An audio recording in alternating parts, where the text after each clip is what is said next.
Hello friend, welcome to Bajirao Reddy institute. Today analysis के आज के अंक में हम 5 अगस्त 2024 के 3 प्रमुख समाचारों पर चर्चा करेंगे, जिसमें से पहला है केंद्र सरकार द्वारा इंफ्रास्ट्रक्चर प्रोजेक्ट, खासतौर से रोड इंफ्रास्ट्रक्चर पे बड़े बल देते हुए 8 इंफ्रास्ट्रक्चर प्रोजेक्ट के रूप में 8 रोड प्रोजेक्ट के तहत जो है 50,655 करोड़ रुपए का प्रोजेक्ट अलॉट किया गया है। ये आपके इकॉनमी और इंडियन इकॉनमी में इंफ्रास्ट्रक्चर वाले में है। खासतौर से इसमें जो मॉडल अपना बात की गई है BOT मॉडल की या HAM मॉडल की, annuity model, hybrid annuity model, इनको भी हम इस पर चर्चा करके देखेंगे। दूसरा मुद्दा है कि भारत द्वारा सेमीकंडक्टर क्षेत्र में के लिए जो है ताइवान को ये आश्वस्त करने की कोशिश की जा रही है कि हमारे यहाँ पे नीतिगत स्थिरता रहेगी। ठीक है, इसको समझेंगे क्योंकि भारत सरकार जो है सेमीकंडक्टर इंडस्ट्री को लेकर बढ़ावा देने के लिए काफ़ी कोशिश कर रहा है और दुनिया में 90% सेमीकंडक्टर निर्माण के लिए ताइवान जिम्मेदार है। ऐसे में भारत चाहता है कि ताइवानी कंपनियां भारत में निवेश करें, लेकिन उसको लेकर कुछ दिक्कतें आ रही है, उसको दूर करने की कोशिश किया जा रहा है। ठीक है, तीसरा समाचार है, एक एक्सप्लेनेशन है द इंडियन एक्सप्रेस में कि गहरे समुद्र में खनन कार्य ये हमारे लिए महत्वपूर्ण आवश्यकता है या कहीं ऐसा तो नहीं कि पर्यावरण संकट का एक उपकरण हो जाए, खासतौर से समुद्री पारिस्थितिकी तंत्र को लेके। ठीक है, तो ये 3 हम इसमें समझेंगे। इनसे जुड़े हुए प्रश्न हमें आपको वेबसाइट पे मिल जाएंगे, वहाँ जाकर आप देख सकते हैं।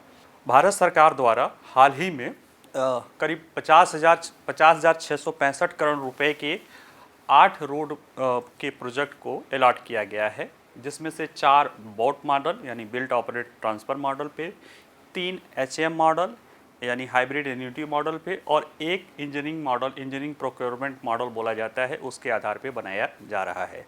और देखा जाए तो ये न्यूज़ क्यों चर्चा में है, क्योंकि सरकार द्वारा बोट मॉडल के तहत इसे अपनाया जाना यानी 4 रोड को शुरुआत में बोट मॉडल करना एक शिफ्ट दिखाई देता है। चलिए आइए ज़रा समझने की कोशिश करते हैं क्या मामला है, चर्चा में क्यों है। तो देखिए, सरकार ने अपने बुनियादी ढांचे पर खर्च को बढ़ावा देते हुए हाल ही में 8 राष्ट्रीय हाई स्पीड कॉरिडोर परियोजनाओं को मंजूरी दे दी है, जिसमें 50,655 करोड़ रुपए की लागत से 936 किलोमीटर लंबे राजमार्ग का निर्माण किया जाएगा। ठीक है, इस 8 राजमार्ग या 8 हाईवे में से 4 का निर्माण बिल्ट ऑपरेट ट्रांसफर या निर्माण संचालन हस्तांतरण मॉडल के तहत किया जाएगा और बाकी के 3 जो है हाइब्रिड एन्युटी मॉडल और 1 इंजीनियरिंग प्रोक्योरमेंट मॉडल के रूप में किया जाएगा। और ये 4 का निर्माण करना एक शिफ्ट दिखाता है कि सरकार पुनः जो है पब्लिक प्राइवेट पार्टनरशिप या निजी सार्वजनिक भागीदारी पर बल दे रही है, क्योंकि पिछले साल करीब 100 से ज़्यादा परियोजनाएं अलॉट की गई थी, जिसमें से केवल 1 BOT थी, ज़्यादातर उसमें हाइब्रिड एन्युटी मॉडल्स और इंजीनियरिंग प्रोक्योरमेंट मॉडल थी, जबकि इस बार 8 में से 4 बिल्ट ऑपरेट ट्रांसफर के बारे में किया जाएगा। जब हम इनके बारे में कि बिल्ट ऑपरेट ट्रांसफर या हाइब्रिड एन्युटी मॉडल क्या है जब बताएंगे, तब हम समझाएंगे कि क्यों सरकार तब ऐसा कर रही थी, अब ऐसा कर रही है। ठीक है, तो आइए ज़रा पहले देखते हैं कि प्रधानमंत्री की अध्यक्षता वाले जो मामले में इसको किया गया है और सरकार का कहना है कि इसकी क्रियान्वयन से 4 करोड़ 42 लाख कार्य दिवस या आप कह सकते हो मैन डेज, यानी इतना लोगों को एक दिन का रोजगार मिलेगा। ठीक है, और इससे डायरेक्ट या इनडायरेक्ट रूप से रोजगार सृजन होंगे। इसमें जो मेन हमें समझना है, ये हमारा जैसे जो उदाहरण है कि एक तो सरकार इंफ्रास्ट्रक्चर पे बल दे रही है, लेकिन वो इंफ्रास्ट्रक्चर पे बल रोड सेक्टर में किस आधार पे दे रही है, क्योंकि सिलेबस में हमें इन्वेस्टमेंट मॉडल भी पढ़ना होता है।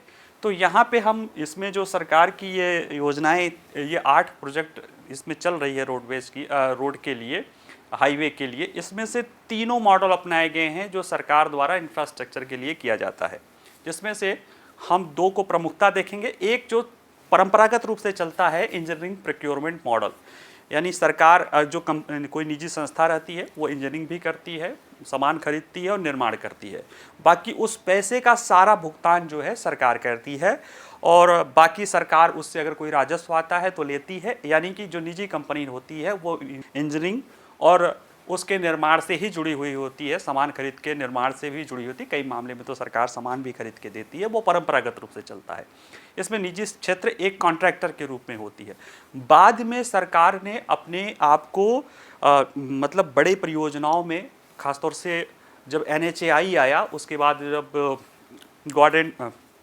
गोल्डन चतुर्भुज जैसी योजनाएं शुरू हुई, तो उसमें निजी क्षेत्र की भूमिका को बढ़ाया गया और पब्लिक प्राइवेट पार्टनरशिप यानी लोक निजी भागीदारी के रूप में बिल्ट ऑपरेट ट्रांसफर या बिल्ट ऑपरेट ओन ट्रांसफर जैसे निवेश मॉडल के तहत इसमें चलाया गया। तो ये अगर देखें कि बिल्ट ऑपरेट ओन या निर्माण संचालन हस्तांतरण मॉडल क्या होता है, तो इसमें क्या होता है कि बिल्ट करो, ऑपरेट करो और ट्रांसफ़र कर दो, या बिल्ड करो, ओन करो, ऑपरेट करो, ट्रांसफ़र करो, लगभग एक ही चीज़ें हैं। इसमें बड़े परियोजनाएं जो होती हैं उसको सरकार अलाट कर देती है कि भाई कोई रोड बनाना है, सरकार ने रोड के लिए अलाट कर दिया। अब उस रोड के डिज़ाइन से लेके निर्माण करने को लेकर वो काम क्या होगा, निजी क्षेत्र को होगा। उस निर्माण के बाद उसे संचालित करने का भी काम क्या होगा, निजी क्षेत्र का होगा। उससे टोल टैक्स करो, संचालित करो, और जो आपका एक पर्टिकुलर समय तक रहता है, जिसके पहले आप निविदा के समय ही बता सकते हैं कि भाई हमें इतने समय के लिए इसे चाहिए, उतने समय में उसको बनाओ, उसका रखरखाव करो, उसका टैक्स वसूलो, ये टैक्स मतलब टोल वसूलो, और इसके बाद सरकार को उसे ट्रांसफ़र कर दो।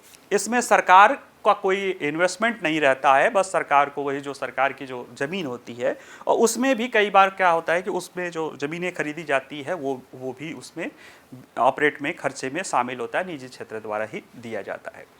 ये परियोजनाएं वहाँ पे ज़्यादा सफल होती हैं जहाँ पे निजी कंपनियों को लाभ की संभावना होती है, यानी जो रोड एग्जिस्टिंग रोड चल रही है वहाँ से उनको कमाई का जरिया पता है, तो ऐसे में ये बड़ा बढ़िया चलता है जहाँ पे कमर्शियली वाइबल होता है। लेकिन कई बार क्या होता है कि जब कमर्शियली कोई चीज़ वाइबल नहीं होता है, तब वहाँ पे बिल्ट ऑपरेट ट्रांसफ़र के मामले में दिक्कत आती है। तो ज़रा बिल्ट ऑपरेट ट्रांसफ़र के लिए देख लिया जाए पहले, फिर उसके बाद बात की चीज़ें वहाँ पे हाइब्रिड यूनिटी मॉडल आदि चीज़ें आती हैं, ठीक है।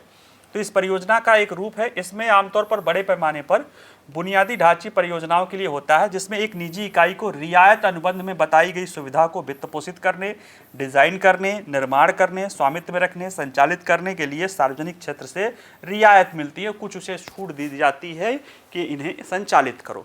कई बार क्या होता है कि जैसे कोई रोड बनाना हो, कोई हाईवे एक्सप्रेस वे बनानी है, जैसे इसी में कोई एक रोड बनाना है, अभी नीचे देख लेते हैं कि उसको बनाना है। अब उसको मिल गया है उदाहरण के रूप में एक इसमें ही मिला है, उदाहरण देख लेते हैं कि एक इतने करोड़ रुपए की 4,613 करोड़ रुपए लागत की 88 किलोमीटर लंबा 6 lane Agra Gwalior controlled high speed highway बनाना है। अब इसमें क्या है कि इतने करोड़ की अनुमान लगा के बनाया गया है। अब जो निवेशक है उस पे इतना खर्च करेगा, रोड को बनाएगा, डिज़ाइन करेगा, उसको तय करना पड़ेगा कि कितने समय तक के लिए आप इसे लेना चाहते हैं, और उसमें से जो कम से कम समय के लिए लेगा सरकार उसको अलॉट कर देगी, बाकी सारे निर्माण आदि की जिम्मेदारी उसकी होगी। कई बार क्या होता है कि कंपनियों को एक रोड के लिए शायद उतना पैसा न मिले, तो अगर कोई ज़रूरी रोड होता है तो एग्जिस्टिंग रोड को भी उसमें शामिल कर लिया जाता है कि ठीक है भाई तुम इसमें, वो भी इसी model built operate transfer model के तहत ही होता है। लेकिन इसमें जो मेन होता है कि इसमें कोई नई ही चीज़ें दी जाती है जितना, लेकिन कई बार जब दिक्कत होती है, वो रेवेन्यू की उतनी संसाधन नहीं रहती है, तो सरकार कुछ एक एग्जिस्टिंग चीज़ें भी उसके साथ क्लब करके पैकेज बना के दे देती है ताकि निजी क्षेत्र उसमें लाभ कमा सके। याद रखिए हमेशा निजी क्षेत्र की जब भी बात आती है, निजी क्षेत्र कोई भी काम करता है तो उसमें अनुमान रहता है कि वो बढ़िया से करेगा, वो कार्यकुशलता लाएगा, ये उम्मीद की जाती है खासतौर से बड़े पैमाने पे।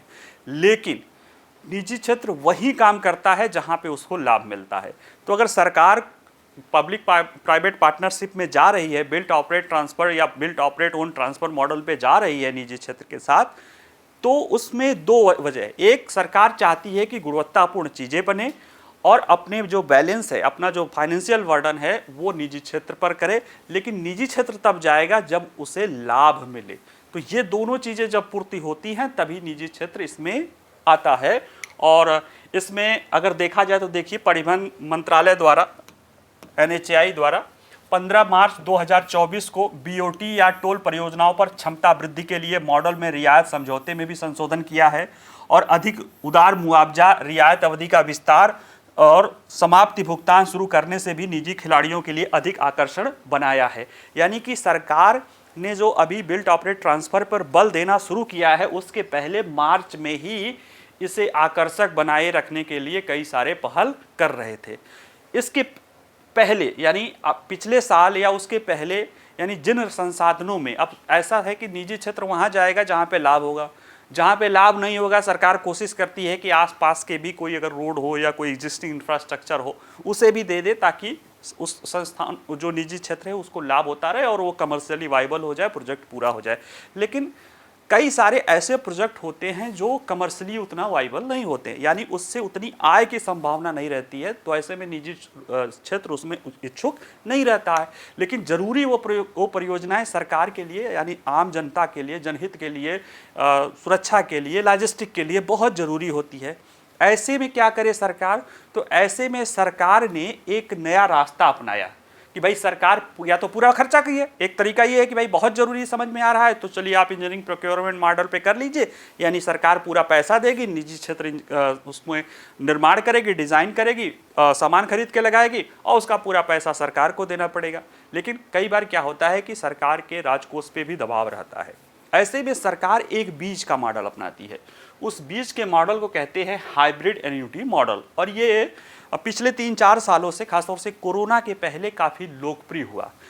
उसमें कई सारे मॉडल में सरकार ने हाइब्रिड एन्युटी मॉडल में बिल्ट ऑपरेट ट्रांसफ़र और इंजीनियरिंग प्रोक्योरमेंट मॉडल का दोनों का मिक्स किया।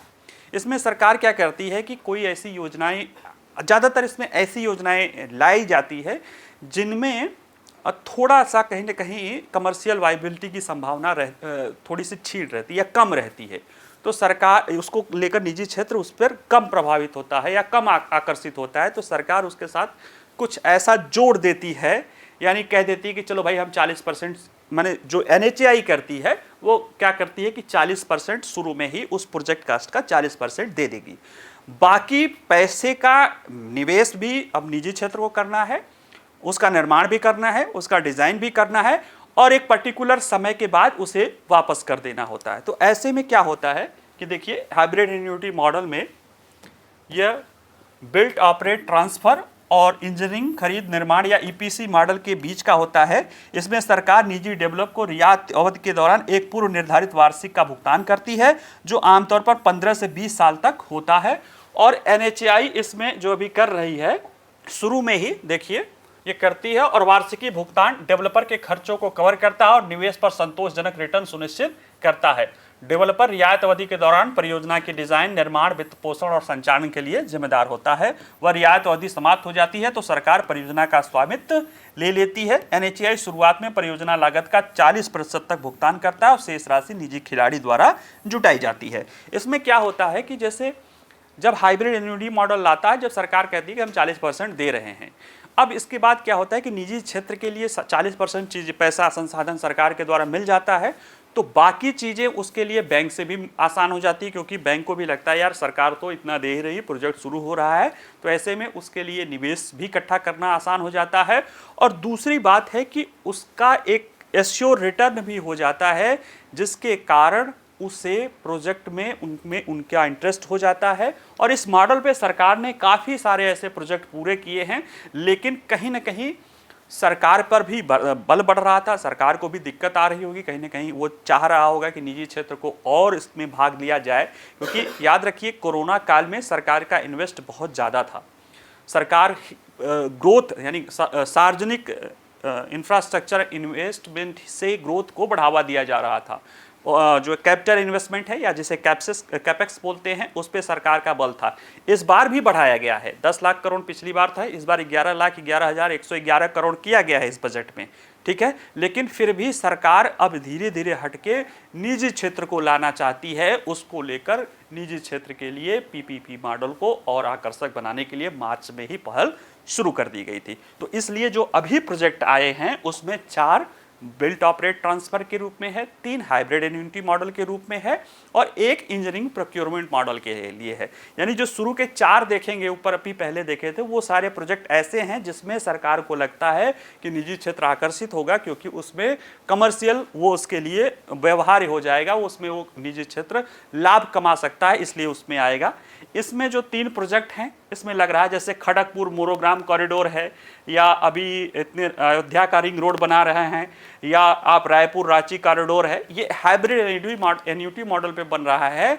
इसमें निजी क्षेत्र से सरकार को लग रहा है कि संभवतः निजी क्षेत्र इसमें उत्सुक न हो, क्योंकि उतना कमर्शियल वाइबल की संभावना नहीं है। ठीक है। और एक प्रोजेक्ट और भी बन रहा है कानपुर रिंग रोड, जिसको पूरी तरह से सरकार ही उसका वित्त पोषण कर रही है, सब कुछ कर रहा है, उसमें केवल निजी क्षेत्र को बनाना है संभव, इसलिए क्योंकि वो सरकार जब ऐसी रोड बनाती है तो अक्सर उसको बिना टोल के चलाती है। रिंग रोड आदि ऐसे ही चीज़ों पे चलता है। ठीक है। अगला जो हमारा समाचार है जिस पे हमें चर्चा करना है, जिस पे हमें समझना है, वो ये है कि कुछ दिन पहले इंडियन एक्सप्रेस पे एक न्यूज़ आई थी। न्यूज़ में ये था कि भारत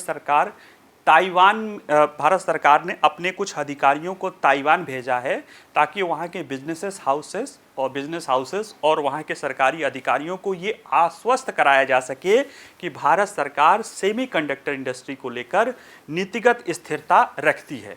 ऐसा क्यों करना पड़ा, इसके पीछे वजह क्या है? वजह यही होगी, अगर आप कह रहे हो कि हम आपको एश्योर कर रहे हैं कि ये चीज़ें होंगी, इसका मतलब है कि आपको कोई शंका है कि ये चीज़ें नहीं हो सकती है। तो इसी संदर्भ में हम इस पूरे चीज़ों को समझने की कोशिश करेंगे, और भारत ताइवान का भी रिश्ता बहुत कुछ इस पर निर्भर है। और अगर थोड़ा सा अब आउट ऑफ द ट्रैक जाना होगा, नहीं तो एक भारतवंशी एक अमेरिका के राष्ट्रपति के लिए चुनाव में उम्मीदवार थे, विवेक रामास्वामी। अब तो खैर वो नहीं है, मतलब वो चुनाव में से बाहर हैं, लेकिन उनका वो जब अपना चुनाव प्रचार के लिए कर रहे थे, उम्मीदवारी के लिए, तो उनका कहना था कि ताइवान को हम तब तक मदद देंगे जब तक कि सेमीकंडक्टर चिप पे हमारी निर्भरता है। यानी कि सेमीकंडक्टर चिप वो चीज़ है जिसकी वजह से अमेरिका ताइवान को मदद कर रहा है। सेमीकंडक्टर चिप वो बार्गेनिंग चिप है, बार्गेनिंग चिप कहते हैं, वो चीज़ें हैं जिसके कारण भारत का भी ताइवान में इंटरेस्ट है। और भी चीज़ें हैं, लेकिन सेमीकंडक्टर वो चीज़ें हैं जिसके कारण भारत का ताइवान में इंटरेस्ट है। तो आइए ज़रा हम इसको समझने की कोशिश करते हैं कि वो देखने में बहुत छोटी सी चीज़ है, लेकिन आज के समय में वो संभवतः आप कह सकते हो कि कई मायने में तो लोग कहते हैं कि पेट्रोलियम से भी ज़्यादा महत्वपूर्ण वो हो गया है।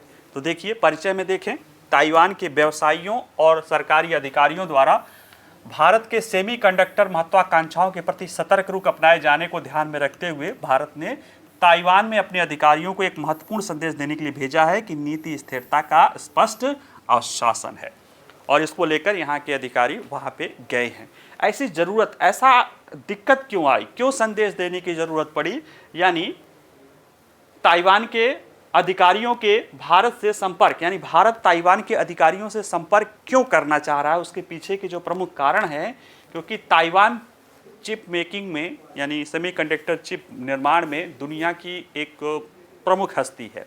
अब सोच लीजिए कि दुनिया का कोई भी देश, भले आप उसे देश कहें चाहे ना कहें, लेकिन दुनिया का भी कोई देश अगर किसी भी चीज़ का 90% भी निर्माण करता है, तो आप कह सकते हैं कि वो उस क्षेत्र का बादशाह है, जिसमें TSMC जैसी कंपनियां हैं, जिनके ग्राहकों में एप्पल, एनवीडिया आदि भी बहुत सारी इसमें शामिल हैं, और सभी इलेक्ट्रॉनिक उपकरणों के लिए महत्वपूर्ण सेमीकंडक्टर चिप का 90% ताइवान से बनाया जाता है। इसलिए भारत सरकार ने अपने अधिकारियों को ताइवान भेजा है, ताकि भारत की स्थिति को समझाया जा सके। भारत की स्थिति क्यों समझाने की ज़रूरत पड़ रही है, यानी भारत में निवेश को लेकर ताइवानी चिप निर्माताओं में जो सतर्कता है, जो एक स्ट्रेन रखा जा रहा है, उसको लेकर एक उदाहरण है कि जैसे हम बहुत एक बात कहते हैं कि भारत में, गुजरात में टाटा ने एक सेमीकंडक्टर का फैब्रिकेशन, यानी सेमीकंडक्टर फैब उसे बोलते हैं, जहां सेमीकंडक्टर चिप का निर्माण किया जाता है। ज़्यादा टेक्निकल में जाने की ज़रूरत नहीं, बस ये जहां पे सेमीकंडक्टर चिप पूरी तरह से निर्माण किया जाता है, उसमें टाटा बना रहा है, और उसको टेक्निकल मदद दे रही है ताइवान की एक कंपनी है PSMC, उसके द्वारा टेक्निकल मदद पे ये चीज़ें निर्माण कर शुरू होने वाला है। एक अच्छी बात है, उसमें 20,000 लोगों को रोजगार मिलेगा, सेमीकंडक्टर चिप का उत्पादन बढ़ेगा। लेकिन ये पीएसएमसी जो कंपनी है, ये उसमें उनको टेक्निकल मदद तो दे रही है, लेकिन उसके तकनीक या उस कंपनी में उसका भागीदारी या शेयरधारिता नहीं है, यानी कोई इक्विटी निवेश नहीं है। यानी कहीं ना कहीं पीएमसी इस परिचालन के बावजूद भी, सहयोग के बावजूद भी उसमें निवेश नहीं कर रही है, उसको लेकर अनिच्छुक है। वो बचना चाहती है कि सिर्फ तकनीकी सहयोग से ही काम चल जाए, हमें उसमें पैसा न लगाना पड़े। और इसका ये दृष्टिकोण केवल यही नहीं, पीएसएमसी नहीं, बल्कि उस जैसी और भी कंपनियां ये अपना रही हैं कि उनको भारत में निवेश न करना पड़े, कहीं उनको कहीं ना कहीं इसको लेकर संदेह है, संभावना है। ये मुद्दा है और इसी तरह की बातें कहीं ना कहीं हमारे लिए ये उम्मीद की जा रही है, यानी कहीं ना कहीं जो हमारा महत्वाकांक्षा है एक चिप मैन्युफैक्चरिंग या सेमीकंडक्टर चिप मैन्युफैक्चरिंग में एक अपना स्थान बनाने को, उसमें ताइवान के कंपनियों की ये जो रिलेक्टेंसी है वो कहीं ना कहीं भारत को चिंतित कर रही है। और भारत को उम्मीद है कि ताइवानी चिप फर्मों और सरकार के साथ अगर हम निरंतर जुड़ाव रखेंगे तो भविष्य में यह संभावना हो सकती है कि कुछ कंपनियां इसमें अधिक हिस्सेदारी के साथ भारतीय बाजारों में प्रवेश करें और एक भारतीय कंपनी के साथ चिप निर्माण में संयुक्त उद्यम में इक्विटी भागीदार करे या देश में एक स्वतंत्र संचालन शुरू करे। भारत यही चाहता है कि ताइवानी कंपनी भारत में अपनी कंपनी लगाएं ग्रीन, या कोई कंपनी के साथ संयुक्त उद्यम करें, या पहले से भी जो कोई कंपनी चल रही है उसके साथ इक्विटी शेयर करें, यानी कहीं ना कहीं अब भारत के चिप निर्माण इंडस्ट्री के साथ उनका हित जुड़े, ये भारत चाहता है। अब थोड़ा सा इसको समझ लेते हैं कि सेमीकंडक्टर चिप क्या है। देखिए, सेमीकंडक्टर एक वो ऐसा भौतिक पदार्थ होता है जो चालक और अर्धचालक, चालक और कुचालक के बीच का अर्धचालक होता है। और ये इसका जो गुण होता है, यानी कभी इलेक्ट्रॉन को पास करने देता है, कभी नहीं पास करने देता है, यानी इसी पर आधारित कंप्यूटर का 0-1 जो थ्योरी चलती है ना, बाइनरी सेट, उस वो में बहुत योगदान होता है, बहुत महत्वपूर्ण इसका उपयोग हो जाता है। और इसमें ट्रांजिस्टर, डायोड, कैपेसिटर, रेजिस्टेंस आदि चीज़ें एक सिलिकॉन के लेयर पे, सिलिकॉन का एक कह सकते हो कि लेयर होता है, उसी पर स्थापित होती है और इसी को कहते हैं सिलिकॉन सेमीकंडक्टर फैब। और ये एक काफ़ी टेक्निकल चीज़ होती है। इसमें डिज़ाइन से लेके आप कह सकते हो कि पैकेजिंग, असेंबलिंग, परियोजना कह सकते हैं, टेस्टिंग और पूरी तरह से उसका निर्माण शामिल होता है। और भारत चाहता है ये पूरा करना, क्योंकि देखिए इसमें ये जो सेमीकंडक्टर फैब्रिकेशन होता है अधिक विशिष्ट अर्धचालक विनिर्माण सुविधा होती है। और सेमीकंडक्टर वेफर्स की सामग्री निर्माण प्रक्रिया में 500 से 1500 चरण हो सकते हैं, यानी काफ़ी टेक्निकल चीज़ें होती है।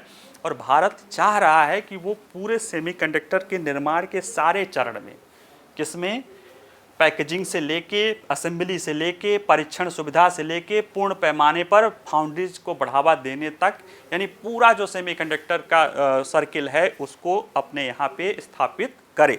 क्यों करे? क्योंकि आधुनिक जो भी अर्थव्यवस्था हो रही है, चाहे आप कार देख लो, चाहे आप कंप्यूटर देख लो, यानी जितनी भी स्मार्ट गैजेट या स्मार्ट प्रौद्योगिकी है, इवन दैट रिन्यूएबल एनर्जी का, उसमें भी सेमीकंडक्टर चिप का महत्व हो रहा है। अब जरा सा हम भारत के लिए ताइवान क्यों महत्वपूर्ण है इसको समझें। अभी ताइवान के लिए भारत क्यों महत्वपूर्ण है उसको भी समझेंगे, भारत के लिए ताइवान क्यों महत्वपूर्ण है हम उसको समझेंगे। ठीक है, देखिए ताइवान जैसे आपको पता है उसका नाम है डेमोक्रेटिक रिपब्लिक ऑफ चाइना। एक है पीपुल रिपब्लिक ऑफ चाइना, यानी जो चीन है, मेनलैंड है। दूसरा, वहाँ के जो डेमोक्रेटिक सरकार थी उसको जब भगा दिया गया था माओ त्से तुंग द्वारा, तो वो सब ताइवान के जो द्वीप है उसे हम अक्साई चीन ताइवान के द्वीप पर वो आके स्थापित हो गए हैं, तो उसे ताइवान या डेमोक्रेटिक रिपब्लिक ऑफ चाइना भी कहा जाता है। पहले शुरू में हमारे उनके जो है संबंध नहीं रहे थे, लेकिन 95 के बाद से हमारे उनके धीरे धीरे संबंध बढ़ना शुरू हुआ है। और आज भारत के स्ट्रेटेजिक हितों के लिए ताइवान महत्वपूर्ण है, ताइवान के लिए भारत भी बहुत महत्वपूर्ण है। लेकिन दोनों के दृष्टिकोण में, दोनों एक दूसरे के महत्व क्यों है इसको लेकर अंतर है। भारत के लिए ताइवान स्ट्रेटेजिक से ज़्यादा आर्थिक और ख़ास तौर से सेमीकंडक्टर इंडस्ट्री को लेकर महत्वपूर्ण है। और ताइवान के लिए भारत स्ट्रेटेजिक या पॉलिटिकल उद्देश्यों से महत्वपूर्ण है, क्योंकि उसको लगता है कि जब अमेरिका यहाँ से हटेगा या अमेरिका इंडो पैसिफिक क्षेत्र में अपनी प्रेजेंस को कम करके जब वो खुद ही भारत को इसमें लीडर बनाना चाहता है, ऐसे में इंडो पैसिफिक क्षेत्र का एक जो भविष्य का लीडर है भारत, वहीं उसके जो सुरक्षा हितों को, अभी देखिए थे कुछ दिन पहले चीन ने उसकी घेराबंदी कर दी थी, उसके सुरक्षा हितों को सुरक्षित कर सकता है। तो ताइवान भारत के साथ रणनीतिक या पॉलिटिकल जुड़ाव के पक्ष में ज़्यादा इच्छुक है, जबकि भारत चाह रहा है कि ताइवान भारत के साथ, जो भारत का हित है ताइवान के साथ, वो आर्थिक है और उसमें भी सेमीकंडक्टर इंडस्ट्री को लेकर, क्योंकि ताइवान की जो सेमीकंडक्टर कंपनियां हैं वो दुनिया में जानी जाती हैं। और हालांकि उसके जो फॉक्सकॉन है वो तो खैर यहाँ पे आ ही रहा है, लेकिन जो मेन है ना, जो उसका कोर सेमीकंडक्टर, उस पे भारत फोकस कर रहा है कि ताइवान की कंपनियां भारत में निवेश करें। इसी तरह से देखिए, भारत चाहता है विशेष रूप से कि सेमीकंडक्टर क्षेत्र में सहयोग का विस्तार हो और अपने सेमीकंडक्टर उद्योग की स्थापना में सहायता के लिए ताइवान के साथ साझेदारी करना चाहता है, पार्टनरशिप करना चाहता है। और ये चाहता है कि वहाँ पे भारत में परिचालन स्थापित करने के लिए ताइवान सेमीकंडक्टर मैन्युफैक्चरिंग कंपनी, ये वहाँ की सेमीकंडक्टर चिप उत्पादन करने की, ये एक तरह से कह सकते हैं कि दुनिया की सबसे बड़ी कंपनी है, उसको कैसे अपने यहाँ निवेश के लिए आकर्षित किया जा सके। लेकिन TSMC द्वारा भारत को लेकर उतना इच्छा जताई जा रही, क्योंकि वो ज़्यादातर अपना निवेश पर फोकस वो अमेरिका पे है।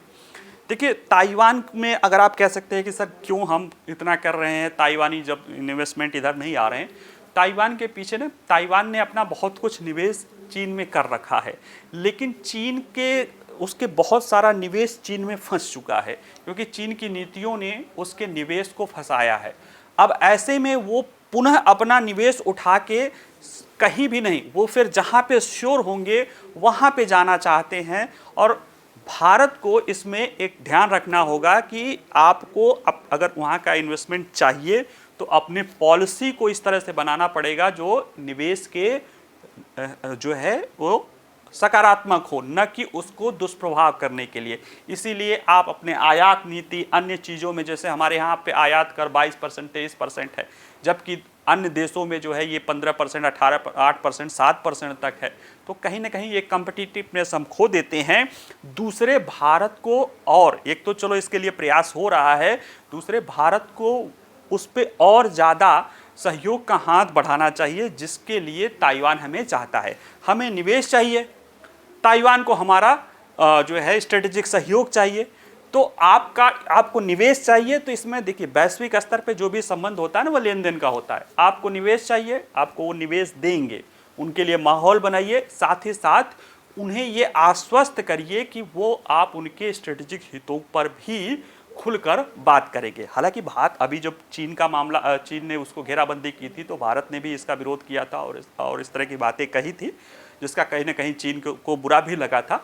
लेकिन ये चीज़ें करनी पड़ेगी, तभी आप अपने यहाँ पे मैन्युफैक्चरिंग, सेमीकंडक्टर की मैन्युफैक्चरिंग इंडस्ट्री को बढ़ा सकते हैं। ठीक है, समझना पड़ेगा कि हमें क्या चाहिए, इससे नहीं होगा, सामने वाले को भी क्या चाहिए, उसकी भी क्या समस्या है, उसको दूर, तो उसकी क्या समस्याएं हैं उसको भारत दूर करने के लिए आगे बढ़ ही रहा है। देखिए, ताइवान के परिप्रेक्ष्य में भारत द्वारा प्रदान किए गए नीतिगत समर्थन में बहुत सी खामियां हैं। ये एक प्रमुख कारण है जिससे इस क्षेत्र की कंपनियां अभी तक भारत में गंभीर निवेश करने में अनिच्छुक हैं। तो जो नीतिगत कमियां हैं, उनको दूर करने पर आपको ये दिखाना होगा कि जो आपकी पॉलिसी है वो स्टेबल है, वो नी जर्क रिएक्शन के आधार पे नहीं चलेगी। और बाकी जैसे मैंने बताया कि ताइवान का जो हित है, ताइवान भारत से जो चाहता है, उस तरफ भी आपको आश्वासन देना पड़ेगा। तीसरा समाचार है कि गहरे समुद्र में खनन कार्य महत्वपूर्ण आवश्यकता या फिर एक गंभीर पर्यावरणीय आपदा का कारण है।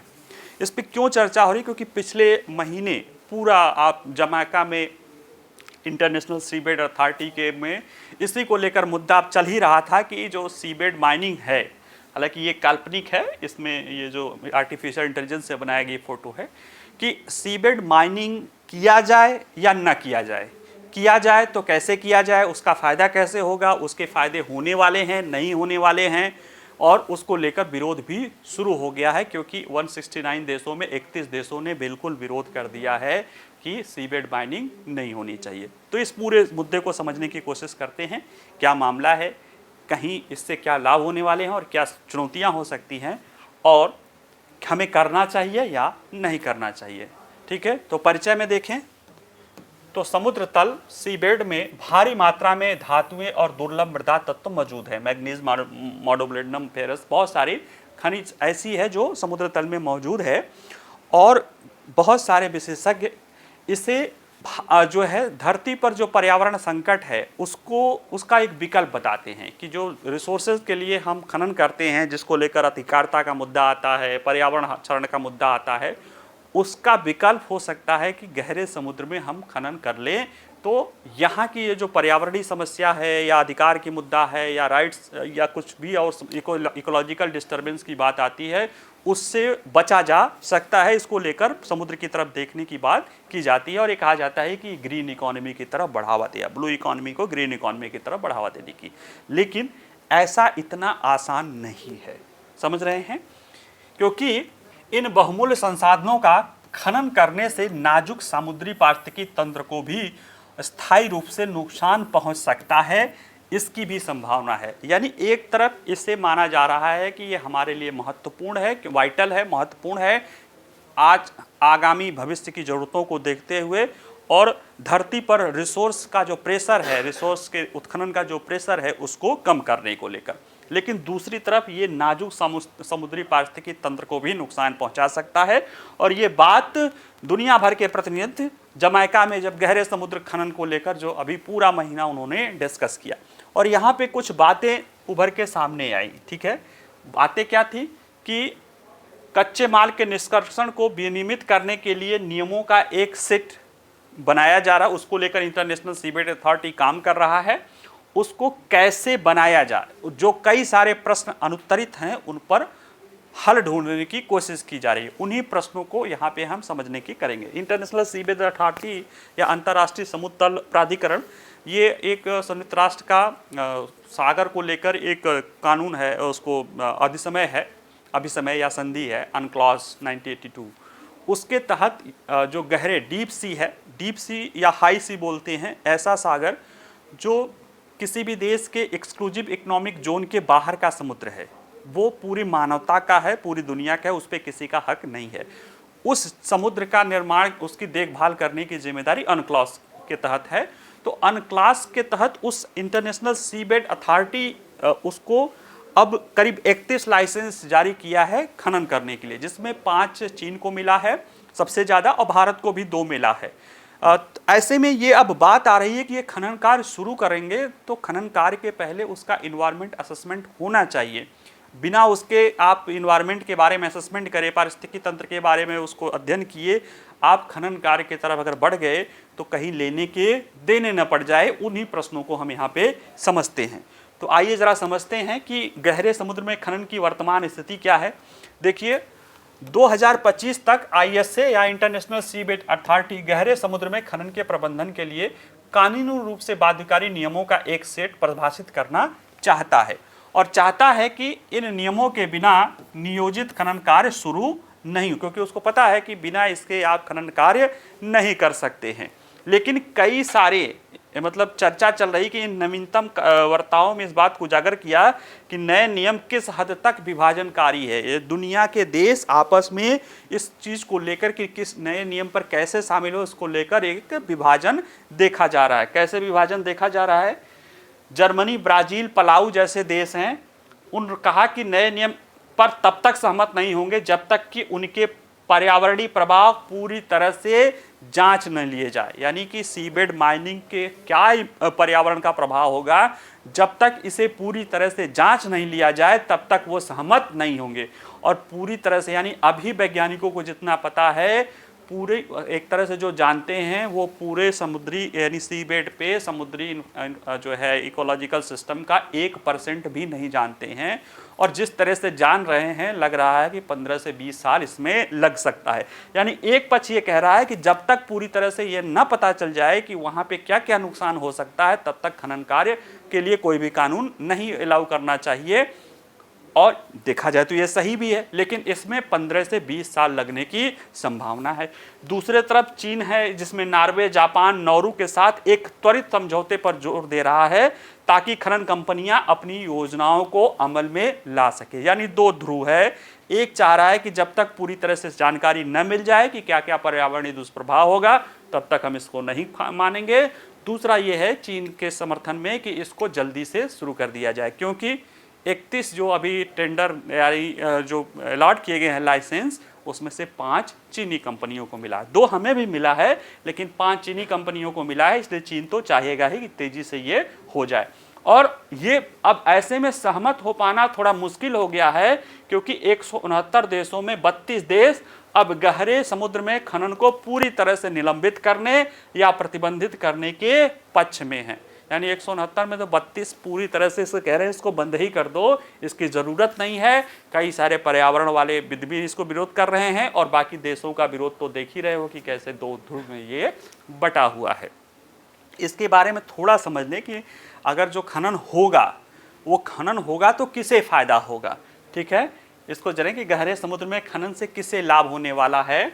तो देखिए, जब गहरे समुद्र में खनन की बात आती है तो मुख्य बात मैग्नीज नोड्यूल और प्रादेशिक जल के बाहर समुद्र तल पर पाए जाने वाले अन्य खनिजों पर ध्यान केंद्रित किया जाता है। और जो ये हाई सी या डीप सी होती है, या कह सकते हो कि हर राज्य की जो एक्सक्लूसिव इकोनॉमिक जोन होती है, जिसको टेरिटोरियल जो है समुद्र कहती हैं, उसके बाहर का जो भी क्षेत्र होता है उसे हाई सी बोलते हैं। और वो किसका होता है? वो पूरी मानवता का होता है। यानी वहाँ का जो भी कोई संसाधन या कुछ भी पाया जाएगा वो पूरी मानवता का होगा। लेकिन प्रश्न है कि जब संभावित खनन गतिविधियां कर लेंगे तो इसका लाभ, यानी जो संयुक्त राष्ट्र संघ का अनक्लाज है वो भी यही बात कहता है कि इस अंतर्राष्ट्रीय सीबेदा घाटी जो भी खनन गतिविधि करे उसका लाभ सबको मिले। लेकिन जो इससे जुड़े हुए संस्थाएं कंजर्वेशन है, उनका कहना है कि ये संभव नहीं हो पाएगा कि इसका लाभ सभी को मिले। क्योंकि देखिए, ISA ने अब तक कुल क्षेत्रों के लिए 31 लाइसेंस जारी किए हैं, जिसमें 5 मिला है चीनी कंपनियों को। जर्मनी, भारत और रूस सहित कई अन्य देशों को भी 2-2 मिले हैं, लेकिन सबसे ज़्यादा चीन को मिला है। और इसमें ये कहना कि जो ये देश खनन करने जाएंगे, इतनी गहराई में खनन करेंगे जहाँ पे अभी तक कोई टेक्नोलॉजी नहीं है, रिसर्च ही वर्क चल रहा है, उनके द्वारा जो खनन कार्य किया जाएगा उसका लाभ पूरी मानवता को मिलेगा। इसको लेकर क्या है, लोगों को संदेह है। अब प्रश्न अगला जो आता है वो ये है कि गहरे समुद्र में खनन से समुद्री पारिस्थितिकी तंत्र को किस तरह से नुकसान पहुंच सकता है। यानी कि जो प्रश्न है कि नुकसान पहुंच सकता है तो किस तरह से। देखिए, मैग्नीज नोड्यूल, ये नोड्यूल जो है वहाँ पे छोटे छोटे आलू के आकार के पिंड होते हैं, उन्हीं को नोड्यूल्स बोलते हैं। और खनिज क्रस्ट मृत चट्टानें नहीं हैं। इनमें कहा जाता है कि वे कई समुद्री जीवों के लिए एक महत्वपूर्ण निवास स्थान है। बहुत सारे समुद्री जीव इन पर ही आश्रित है, इनका घर है जहाँ से ये चट्टानें निकाली जाएंगी। और वैज्ञानिकों के अनुसार 5000 से अधिक विभिन्न प्रजातियां, जिनमें से कुछ पर बमुश्किल ही शोध किया गया है, इन दुर्गम क्षेत्रों में रहती हैं। यानी कि अगर हमारा, जैसे अभी फोटो में देखा था ना, कि अगर हमारा उस तरह का रोबोट जाके उस पूरे क्षेत्र की चीज़ों को सक करेगा, सोखेगा और ऊपर ले जाएगा, तो केवल मैग्नीज नोड्यूल और खनिज ही नहीं आएंगे, उसमें वहाँ पे हजारों की संख्या में पाए जाने वाले जीव जंतुओं की, हजारों की संख्या में प्रजातियाँ, जीव जंतुओं की संख्या तो जो है और ज़्यादा हो सकती है, उनके भी विनाश होने का खतरा है। और वैज्ञानिक कहते हैं कि आज तक जो शोध हुआ है उसमें शोधकर्ताओं ने गहरे समुद्र क्षेत्र और उसकी क्षमता का केवल 1% ही पता लगाया है। जैसे देखिए, जुलाई में जारी एक अध्ययन से पता चला कि मैग्नीज नोड्यूल में मौजूद खनिज सूर्य के प्रकाश की पूर्ण अनुपस्थिति में भी इलेक्ट्रोलिसिस के माध्यम से ऑक्सीजन का उत्पादन करने में सक्षम है। जबकि अब तक हम मानते हैं कि ऑक्सीजन का उत्पादन समुद्र में फोटोसिंथेसिस का होता है, इसीलिए ग्रीन और ब्लू एल्गी को महत्वपूर्ण माना जाता है। यानी अगर ग्रीन ब्लू एल्गी नहीं होंगे तो जो है जल में ऑक्सीजन नहीं बनेगा। लेकिन एक नया रिसर्च ये दिखा रहा है कि जो मैग्नीज मॉड्यूल होते हैं वो बिना सूर्य, क्योंकि उतनी गहराई पे सूर्य का प्रकाश पहुंच ही नहीं पाता है, 5,000 मीटर, 6,000 मीटर, 4,000 मीटर की गहराई में, यानी इतने किलोमीटर कि वहाँ पे सूर्य की रोशनी नहीं होने के बावजूद भी ये जो मैग्नीज नोडुल हैं ये इलेक्ट्रोलिसिस से ऑक्सीजन का उत्पादन कर रहे हैं। यानी बिना सूर्य के प्रकाश के भी वहाँ पे जीवन होने की संभावना है, ऐसा रिसर्च में आ रहा है। हालांकि इस पे अभी शोध जारी है। अब ऐसे में अगर उन्हीं उस सिस्टम को ही छेड़ दिया जाए, मैग्नीज नोडुल ही ले लिया जाए, तो कहीं न कहीं नीचे सागर तल में ऑक्सीजन की कमी हो सकती है अगर वो ऑक्सीजन बनाते होंगे तो, और बिना ऑक्सीजन के तो जीवन संभव ही नहीं है। तो ये कुछ ऐसी बातें हैं जो वहाँ पे शक कर रहा है वैज्ञानिक, मतलब लोग उसी का आशंका व्यक्त कर रहे हैं। इसीलिए समुद्री वैज्ञानिकों ने चेतावनी दी कि संभावित परिणामों के बारे में पर्याप्त जानकारी के बिना गहरे समुद्र में खनन शुरू करना जैव विविधता और अभी तक ज्ञात समुद्री पारिस्थितिकी तंत्र के लिए पूरी तरह से खतरनाक हो सकता है। अब प्रश्न है कि हमें गहरे समुद्र में खनन क्या व्यावहारिक रूप से वायबल भी है, यानी कमर्शियली वायबल भी है? क्योंकि एक तो पारिस्थितिकी दृष्टि से, दूसरे सारी बातें कहने के बावजूद कि बहुत है यहाँ के संसाधनों पर दबाव कम हो जाएगा, यहाँ का पर्यावरण स्थिर रहेगा, लेकिन क्या वहाँ से खनन करना इतना आसान है या खनन करने का वो आर्थिक फायदा भी होगा या नहीं होगा? क्यों ऐसा कहा जा रहा है उसको देखिए। जैसे चीन जैसे देश भारी मुनाफे और कच्चे माल के सुरक्षित स्वतंत्र स्रोत की उम्मीद कर रहे हैं और आने वाले दशकों में महत्वपूर्ण खनिजों के खनन की उम्मीद तो ये कर रहे हैं, और खनन कंपनियां भी कह रही हैं कि समुद्र में खनन भूमि पर खनन की तुलना में कम विनाशकारी है और इससे मानवाधिकार के हनन की भी कई चिंताएं समाप्त हो जाएगी। ये ठीक है, बड़ा अच्छा लग रहा है कि वहाँ पे खनन करने में कोई रुकावट नहीं है, कोई लोग नहीं रहते हैं, कोई मानवाधिकार उल्लंघन का मामला नहीं आएगा, कोई पर्यावरण की चुनौतियाँ नहीं आएगी। लेकिन गैर लाभकारी संगठन कहता है कि अगर आपको भविष्य में ऊर्जा के संक्रमण या एनर्जी ट्रांजिशन या ग्लोबल वार्मिंग की तरफ बचना है तो वो समुद्र में ये आप जो खनन कर रहे हो ना मैग्नीज नोडुल, उससे अच्छा है कि आप लिथियम आयन फास्फेट की तरफ बढ़े। साथ ही में एक और चीज़ आई है कि खनन कंपनियों के वाणिज्यिक गहरे समुद्र में खनन की लागत और तकनीकी के बारे में अभी अनुमान पूरी तरह से सही नहीं है, क्योंकि तकनीक अभी तरह से विकसित नहीं हुई है और इतनी गहराई पे जहाँ पे समुद्र के सागर तल की अपेक्षा 100 गुना से ज़्यादा दाब होता है। अभी कुछ दिन पहले आपको याद होगा कि एक पनडुब्बी गई थी घूमने के लिए और वो विस्फोट हो गया था। इतनी गहराई पे, इतना सागर तल पे वहाँ से निष्कर्षण कर पाना कितना महत्वपूर्ण हो सकता है, ये एक चिंता का विषय है। और इसके अतिरिक्त और भी समस्याएं आई हैं, जैसे कि अभी कहा ना कि जर्मनी उत्सुक नहीं है, तो जर्मनी कुछ कंपनियां हैं जैसे SAP है, BMW है, Volkswagen है, गूगल है, सैमसंग है, SDI है, इस तरह की प्रमुख कंपनियां कह रही हैं कि हम समुद्र तल से प्राप्त किसी भी कच्चे माल का उपयोग नहीं करेंगे, ऐसा इन्होंने वचन दिया है। और इसमें धीरे धीरे अगर लीक्स बढ़ता जाएगा तो निश्चित रूप से जब बड़ी कंपनियां वहाँ के आए हुए रिसोर्स का इस्तेमाल न करने का वादा कर देंगी तो फिर उसकी कीमत क्या होगी, उसकी वायबिलिटी क्या होगी। और जो स्विट्ज़रलैंड की रिन्यूएबल एनर्जी वाली हैं वो भी उधर नहीं जा रही हैं, यानी जो यूरोपीय देश हैं उसमें समुद्री माइनिंग को लेके उतना अनिच्छा का भाव है, यानी उनका कहना है कि हम वहाँ से आई हुई चीज़ों को इस्तेमाल ही नहीं करेंगे। और कहीं भी कमर्शियल एक्टिविटी आप वहाँ करने जा रहे हो तो वहाँ रिस्क फैक्टर है। रिस्क फैक्टर को कवर कौन करता है? इंश्योरेंस कंपनियाँ। इंश्योरेंस कंपनियों का भी कहना है कि वो अंडर राइट वहाँ पे उन परियोजनाओं के लिए रिस्क उठाने के लिए भी तैयार नहीं है। ऐसे में अगर इंश्योरेंस भी नहीं रहेगा, आपके ग्राहकों की संख्या भी कम हो जाएगी, अभी तकनीकी रूप से पूरी तरह से जानकारी भी नहीं है, तो आप खनन कर भी लोगे तो क्या वो कमर्शियल वाइबल होगा? और दूसरे जो पर्यावरण की समस्याएं हैं उसके बारे में पूरा जानकारी लिए करना कहाँ तक उचित है। तो यही दो प्रश्नों पर ये लेक्चर, ये पूरा जो आपका लेख है वो पूरी तरह से आश्रित है। ठीक है, चलिए आज के लिए हमारा इतना ही। इनसे जुड़े प्रश्न आप हमारे वेबसाइट में मिल जाएंगे, वहाँ से जाके आप कर लीजिएगा। बाकी आज के लिए इतना ही। वीडियो पसंद आए तो लाइक करिए, शेयर करिए, और कोई प्रश्न हो तो आप पूछ सकते हैं। बाकी रिवीजन करते रहिए। नमस्कार, धन्यवाद।